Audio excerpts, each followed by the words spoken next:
তো আজকের দিনে এইভাবে এরকম পরিস্থিতি আসবে তো ভাবতে পারিনি। তো দেখো বন্ধুরা, প্রথম থেকে শেষ অবধি ভিডিওটা না দেখলে বুঝতে পারবে না। তো আমরা যাচ্ছিলাম সবাই মিলে, মা, আমার বোন, ভাগ্নি, আমার মেয়ে সবাই মিলে যাচ্ছি সেই 50 বছরের পুরনো মন্দিরে। এখানে প্রতি বছরেই এইরকম সময়ে নাম কীর্তন চলে 8 দিন ধরে। তো একদিন আমরা যাই সেখানে পুজো দিতে।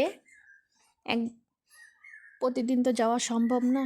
তো দেখো, এখানে রাধা গোবিন্দের অনেক জাগ্রত মন্দির, যে যা মানত করে সেটাই পায়।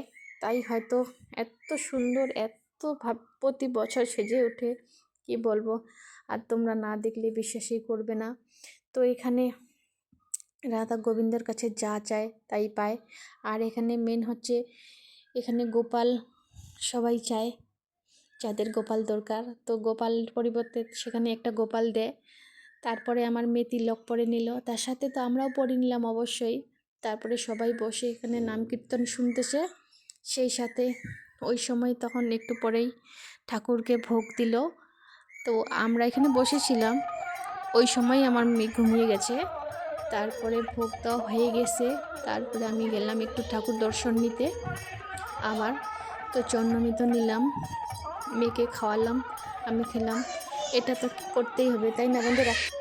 তো সারাদিনে উপোস থেকে শেষে গেলাম 4টার দিকে প্রসাদ নিতে গিয়ে দেখি প্রচণ্ড ভিড়ের মধ্যে পড়ে গেছি। তো দিনটা এভাবেই কেটে গেল। তো তোমরা ভিডিওটাকে দেখো।